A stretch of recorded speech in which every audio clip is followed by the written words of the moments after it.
Hello everyone, my name is Lacey, this is Lieutenant Dan, and you are watching Reptiles.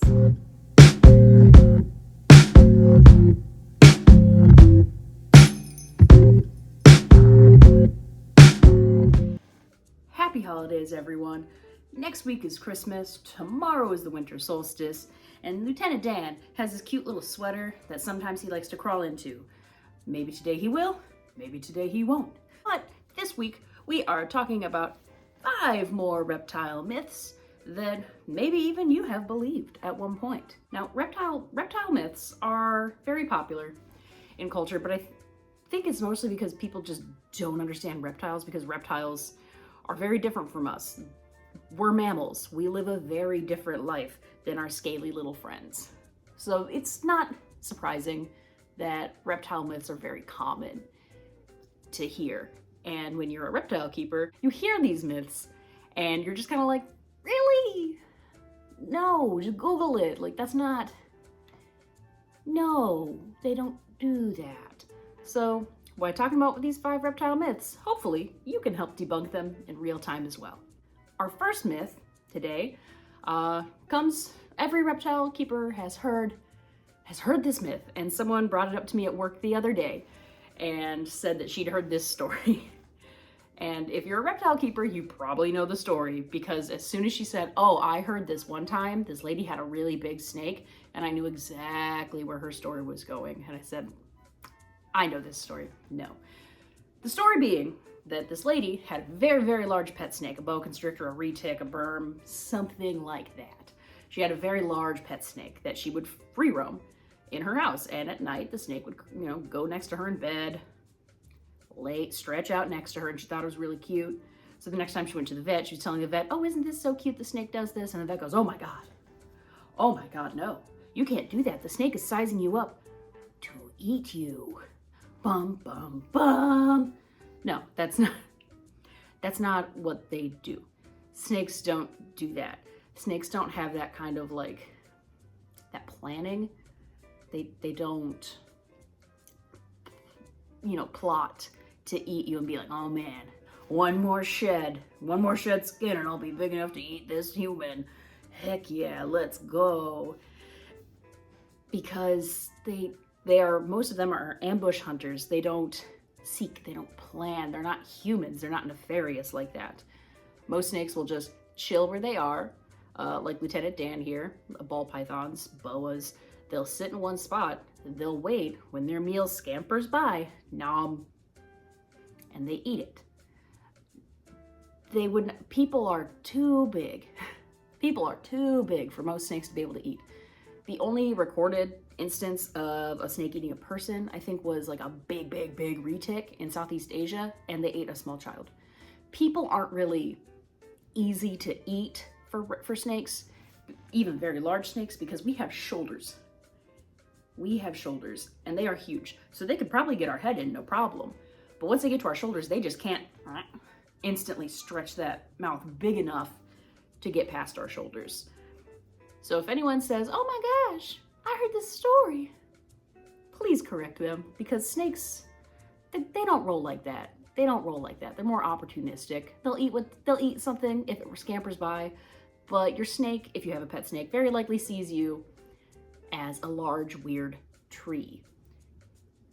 Additionally, you can free roam your snakes and that's fine, but at night, make sure you're putting them back in their enclosure where the temperature and the humidity is really good for them and they have a chance to warm up, because I doubt that people keep their houses at like 80 degrees and like 50% humidity. I don't think that happens. Hello, sweet boy. Hello, you're squeezing my hand. Moving on to the next one, which kind of ties into that first one, reptiles aren't smart. We get this from people saying, oh, the base brain, the reptile brain, that reptilian part of us that just is input, output, desires, wants. You have no logic. Snakes aren't dumb. Snakes are very smart. I don't know about Lieutenant Dan here. He's kind of got one brain cell. He's a pretty sweet boy. But he's tongue flicking at me right now. He's a big cutie. You can see his little tongue. Well, But this myth that reptiles aren't smart. Reptiles can be trained. Snakes can be target trained. You can show them a colored disc before you feed them, and you can get it so they can like bump the little target with their little snoot. And once they acknowledge the target, then they get food. And they learn this. They learn this relatively fast, depending on the reptile. If I go into Frog Family, I wore a red shirt one day, and all of the animals were like, "Oh shit, snap! What is this?"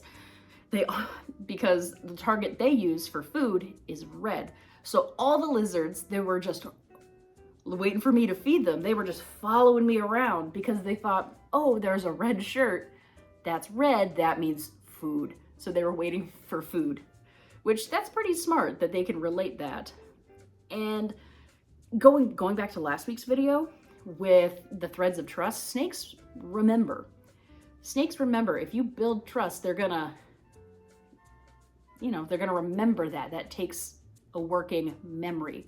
So when they're doing those long, slow tongue flicks like Lieutenant Dan was just doing, then they're in something called thinking mode, which they can process the information that they're getting, and it goes into their long-term memory, and they can catalog and be like, okay, this is a safe situation.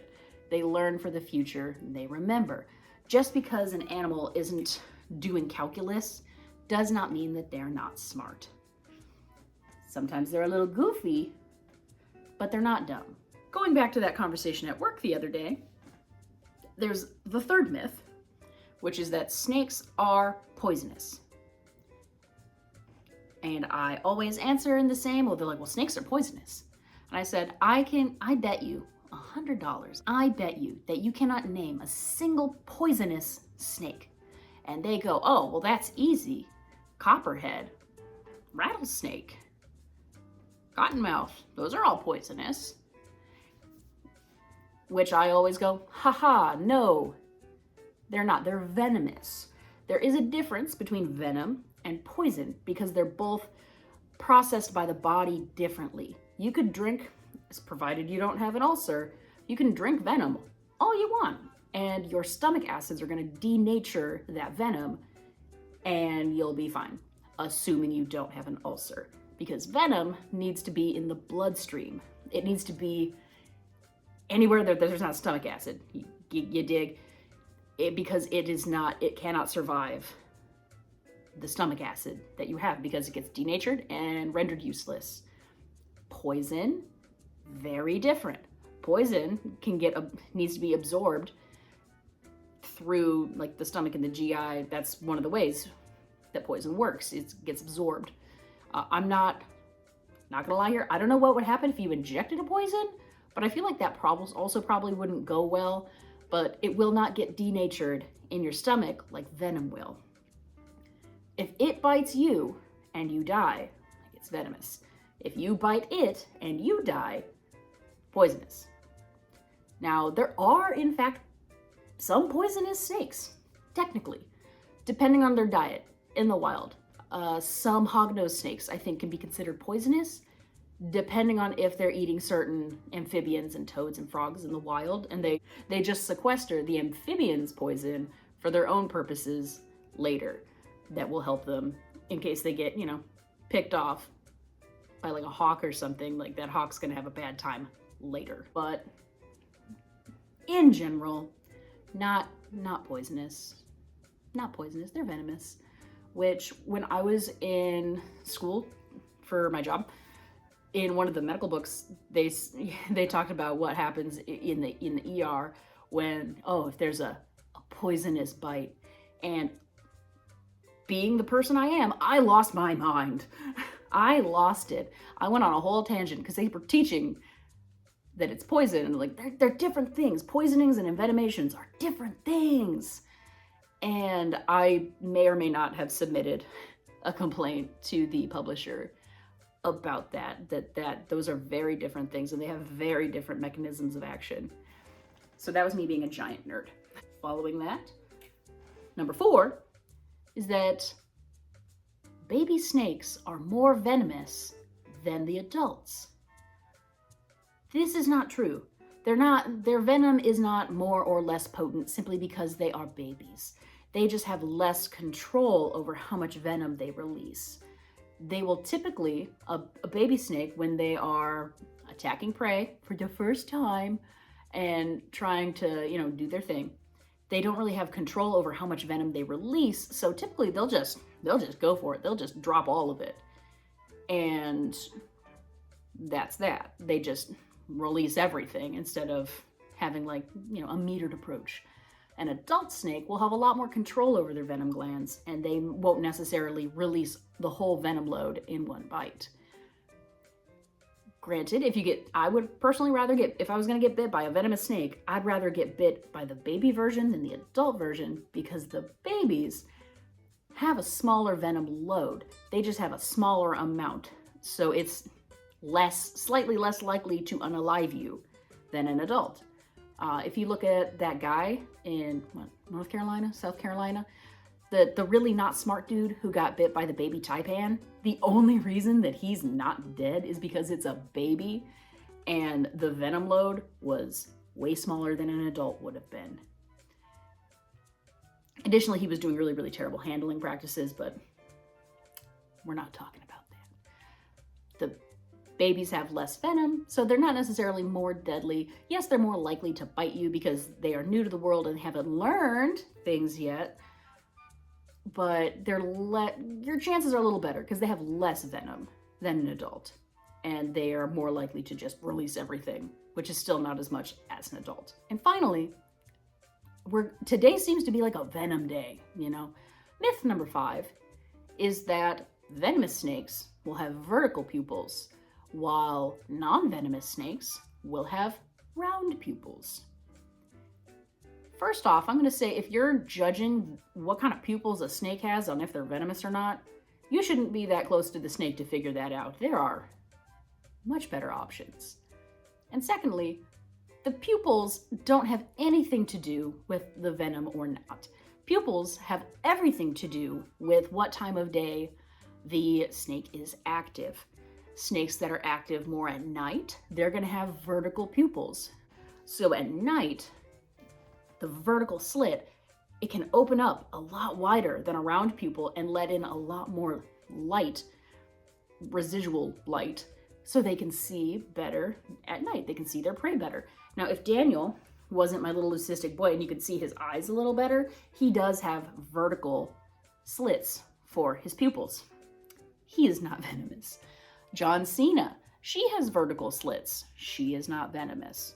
Sekhmet, vertical slits again, not venomous.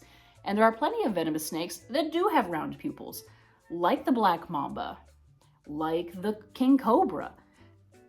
These are not nighttime snakes, they're daytime snakes. They have the round pupils that don't need to open as much as a nocturnal snake or a diurnal snake because they're sleeping at night. They're not worried about having to go around at night and be able to see their prey. Like someone like Daniel here. And that's why humans have round pupils. Yeah, we're not venomous. Surprise. But we are daytime creatures, not nighttime creatures. Cats aren't venomous. Cats have vertical pupils because cats are more active at night. So that was 5 reptile myths for you this Christmas. If anyone brings one of these up to you being like, no, they're for real, like this is a thing, you now have the knowledge to correct them at Christmas dinner. And look, Daniel has put on his little sweater. Look at him. What a handsome man in his Christmas sweater. What a sweet boy. But if you liked that video, if you found it interesting, give me a like, give me a comment, give me a subscribe. I always try to read through the comments and I always try to reply because I appreciate y'all. And until next time, friends, never stop learning because a mind is a terrible thing to waste. See ya.